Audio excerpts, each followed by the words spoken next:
Hey scrapbook friends, it's Nicole again, here with another album flip through for you of one of my fairly recent completed Creative Memories albums.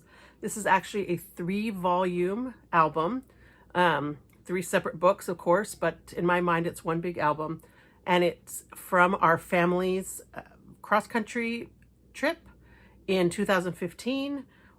We left from our home in the South to our family reunion up in Idaho. And the year that I was putting this album together, I'd actually started it in another album cover, but Creative Memories came out with this beautiful, beautiful USA album, and I had to have it. So I moved my album from a plain, I don't remember what color I was using, plain blue, plain brown, I can't remember, into this beautiful one. And I'm so glad that I did, because I love this sadly retired album cover. All right, so here we go. Once again, because I have 3 volumes, I'm going to do them in 3 separate videos and space them out a little bit, because I do get a little chatty and it might take a little bit longer to watch this video than some of my others. So here we go. Volume 1. For this title page, I did a sunburst technique that was a kind of a design that was going around Creative Memories for a while. And I used the same style title page in all 3 volumes of the book with the same paper collection, daily docket. I did change the background paper a little bit and the title letters. So I think it looks different. I moved around where the center was, and I had a lot of fun with this sunburst technique. All right, so I love this layout. The borders, I used the leftovers from my sunburst and just kind of created a crazy quilt type border with the pieces that were left. And I feel like it ties it really well together. I do not know where I got this US map scrapbook paper. I bought it years and years ago. I had it in my travel stash, and I decided to take some brads and some string and map out our whole trip. So here we went from our house. We went to St. Charles, Missouri, Council Bluffs, Iowa. I did have to then like end this, and I tucked the string behind and taped it down and then picked it back up again here. Smet, South Dakota, Mount Rushmore, Devil's Tower, Fish Haven, Idaho is where our reunion was. And then our trip home, and just, you know, it labels the whole thing. I put numbers on here so that you know which, you know, what order we did the things in. Anyway, I just really love how this turned out, and I wish that we had that I could tell you where to get this paper, and maybe I need to send a suggestion into Creative Memories to do this one time, because this turned out awesome. I love this title page. And of course, lots and lots of journaling. I see a lot of layouts posted online without much journaling, and I don't know if that's because people don't like to share their albums online if there's journaling, because it's a little bit personal. But I just think journaling adds so much, and especially on this, to be able to tell a story about our trip. And so for me, this is like a little trip journal, almost full of pictures. All right, so here we go. Here I keep a journal when we travel, and I did our whole travel timeline, what we did every single day of our trip. We left on July the 2nd. This was 2015. And I just did one little journal box for all the things that we did, which again, I think is just super fun. It also gave me a place to put some of these random pictures, you know, this 80-mile-an-hour speed limit, that was fun. People in the car, you know, it was just a fun place to do this. So this is a summary of our trip. So should someone in the future want to hear all about our trip, but they want the short version, they just can stop on this page. But hopefully you want the long version, so here we go. So our first stop was Smet, South Dakota. If you are a Laura Ingalls Wilder fan, this was the town that she lived in and that a lot of her books were set in. I'm a huge Laura Ingalls Wilder fan, so this was literally a trip of a lifetime for me as a little girl growing up in Hawaii. Smet, South Dakota might have well have been on the moon, and never in my wildest dreams did I think I would get to tour the places that Laura lived. So this trip is near and dear to my heart, and still just looking at these pictures again with you right now just kind of fills me with joy. I purchased some bookmarks in the gift shop that had some pictures of the Ingalls family and was able to use that. Here's some pictures of Main Street. I love the little public bathroom in the park that said Ma and Pa. Very fun. Some little street signs of towns that she mentions in the book, and then this little park map that they gave us. It's not a park, it's just a town with a collection of historic homes from Laura's life. And so I put that in, you know, all the different things that you can do on the tour, because someday I'm going back and we're going to camp overnight in the covered wagons, but we'll get to those. And I don't like camping, so that's a big deal. All right, so here's that same bookmark. I bought 2 of them so I could have the front and the back. These are actual, let's see, this is the only actual house from Laura's stories that is still in existence, the surveyor's house. In the novel, or the book, I guess it's not a novel, I don't know how we describe it. In the book, By the Shores of Silver Lake, she writes about the surveyor's house, and she talks about it as being this huge big mansion, and it's like it would fit in my living room almost. I mean, it's just this modest home, but oh, it was so thrilling to walk in that house that Laura had lived in for part of her life. So some selfies. These are recreations of other homes that Laura lived in. I've continued to use that daily docket paper all through this whole section. I like that it's kind of pioneery. I felt like it's kind of crazy quilt, patchwork quilt. And then this was the scallop dot border maker cartridge, one of my very favorites, sadly retired. Here again, I have a little flyer. This is something I like to do. Rather than making a pocket, I just made put a little piece of paper that I taped at the top and bottom, so you can pull the thing out and look at it if you want, and then when you're done, you just slide it back in over the paper. All right. Hopefully most people won't slide out, because it is a little bit of a pain to put it back in. But so in lieu of doing a pocket like I did in some of the albums I've already showed you, I just tucked it over this piece of paper, and it kind of acts like a pocket. I cut a piece from the gift bag. Here's the home that Pa Ingalls built. And again, another bookmark. So after we left the surveyor's cottage and the stuff downtown, we were able to come out to the Homestead, which is the actual place where Laura and her family lived. The actual piece of property that Pa Ingalls owned. So that was really, really wonderful for me to get to walk where Laura walked and just live out my childhood fantasy. I can't even begin to tell you how wonderful that was for me. I continued to use the daily docket, and I used the Argyle border punch, and I punched it in gold and navy, and so it gives kind of this shadow look, and I really like that. And I just kind of carried the same style with different colors through the whole layout. Now, after I finished all these layouts, I discovered that I had saved these little hot pink stickers to show that we had paid to go on the tour. You can see my son's got it on his shirt right here. I got it on my shirt back here. And so I put them on, and they're really pink. But if I would have thought ahead, I might have used some different colors on this page, but I really wanted to keep the stickers because I went there. I went to this place that I only dreamed of going when I was a child. So again, more of the same kind of borders and just pictures of the things that we did. Really, really fun here. We got to drive a wagon to go out to the schoolhouse. My daughter got to dress up in a little pioneer garb. My son got to ring the school bell. That was really fun. We made a rope. We made a corn doll like Susan. Laura's first doll was a corn cob named Susan. And then we found these little covered wagon kind of cabins. We found out that you can rent to camp in. You have to book them in advance. And if I'd known that, I think we would have stayed there, even though camping is not really my thing. And then I just had this nice picture of my husband looking out over the land that Pa Ingalls worked, and it made me happy. So I enlarged it to an 8x12. A lot of standard enlargements are 8x10. But if you take a traditional 4x6 photo, in order to make it into an 8x10, they have to crop off some of the sides. So Costco will print an 8x12. And so I enlarged this to 8x12, and it just spreads across the whole page, covers up my little border a little bit, but I don't care because I love this picture.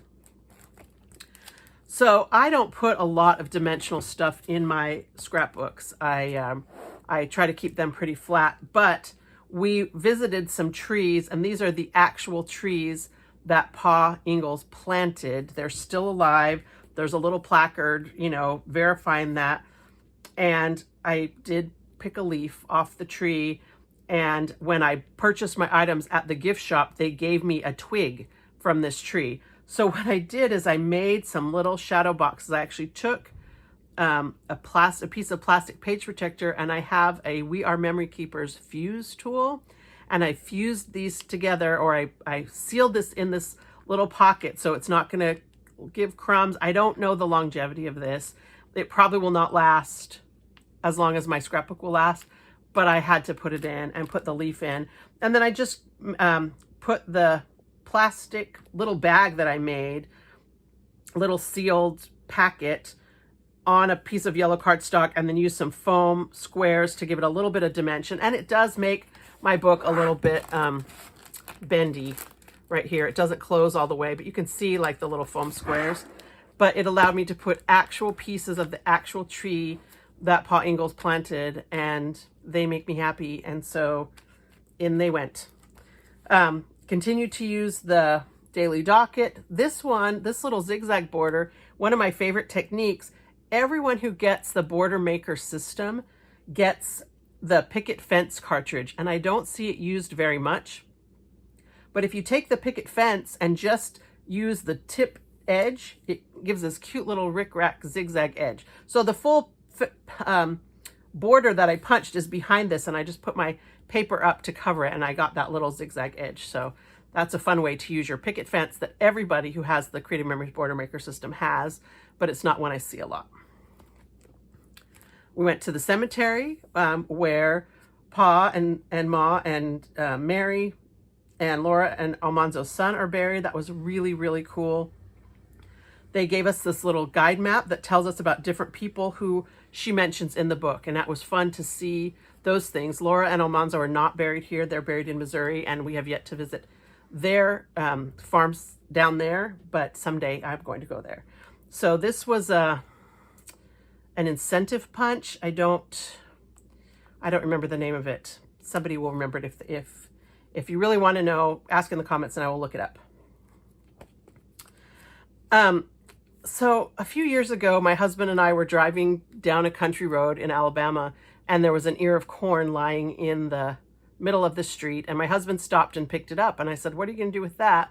And probably just to torment me, he said, "Oh, I'm going to adopt it. He's going to be my pet corn." And so for many years now, my husband has had a pet corn.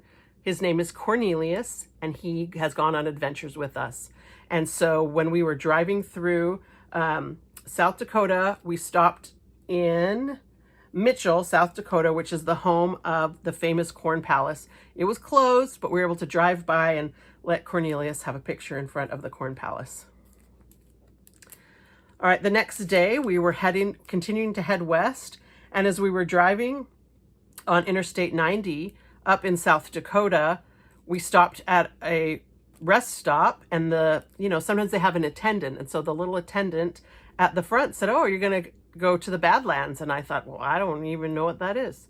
And he says, "Oh, you got to go. It's just a detour." So instead of driving straight across on I-90, he had us go down here through the Badlands. Oh, no, sorry. It's this one right here. Oh, even smaller detour down here through the Badlands.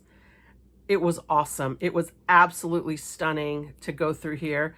This is a bumper sticker that I bought in the gift shop and used as my title page. Again, I have made a pocket here on the side under the page protector with the little national park map. I always like to save these. I mean, who knows if someday I want to plan another trip or look at those again, but you can just tuck it right back in your pocket and keep going. And then just some beautiful pictures of the scenery. This paper is actually from a paper pack called Hello Baby. It doesn't look babyish at all to me. And so one of the things I love about Creative Memories paper is that even though it maybe has a theme on one side, the other side is often very generic. And if you think outside of the box, you can use paper from all sorts of packs for things you would never think that you would use them for. All right, then we went to Mount Rushmore, another one of those things on my bucket list. I have to admit, it wasn't my favorite thing that we visited. I did a variation of that same pocket over here for the Park Service map, just because I like to save those. We got the little stamps for our National Parks passport. I've mentioned in another video that I have the National Parks passport, but I always forget to take it with me. So I didn't have it, but I still stamped on a little piece of scrap paper and put that here in my book, and now it's not lost like my little passport. So I think this was actually some Halloween paper that I had several pieces of, not from Creative Memories, but I think it looks great with this kind of natural historic setting with the stone and a little bit of color. So here's your little map for the Mount Rushmore. Mount Rushmore was a little bit disappointing to me because the little carvings are very small. When you look, you see pictures of it, they look like they're these big giant things, but when you look at the whole mountain, they're really small. So this is one of our favorite photos from Mount Rushmore, because I handed my camera to some random person and said, hey, will you take our picture? And if you notice, she cut off the carvings at the top of Mount Rushmore. We laugh about that all the time. Thankfully, she turned the camera and took a vertical photo too.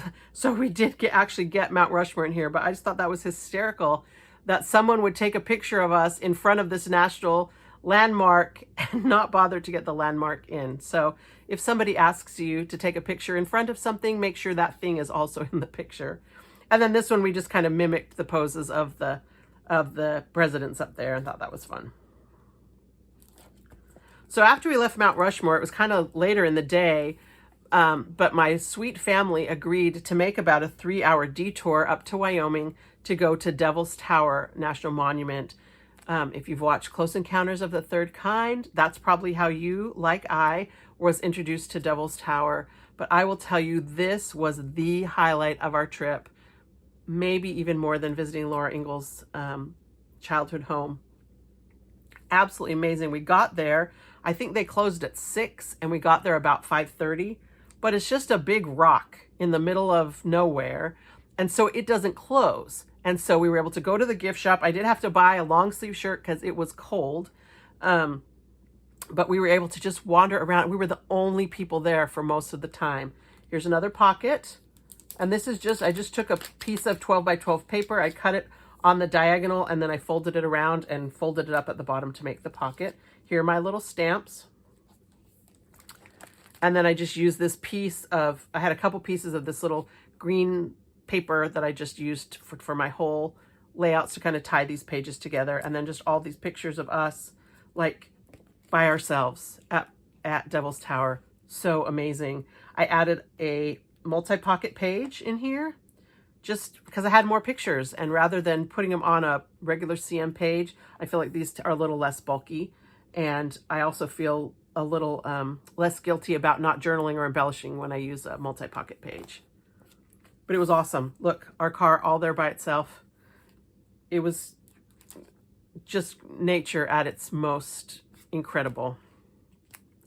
So big giant pieces that have fallen off the mountain. You can actually touch the base of Devil's Tower if you walk around, and you can do that at Mount Rushmore. So another multi-pocket page. I don't necessarily love to have a bunch of these in a row because the middle part can be a little bit floppy.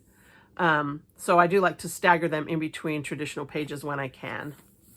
And I did extend my mats behind some of these photos so it covers up the little valley in the middle and gives a little extra stability.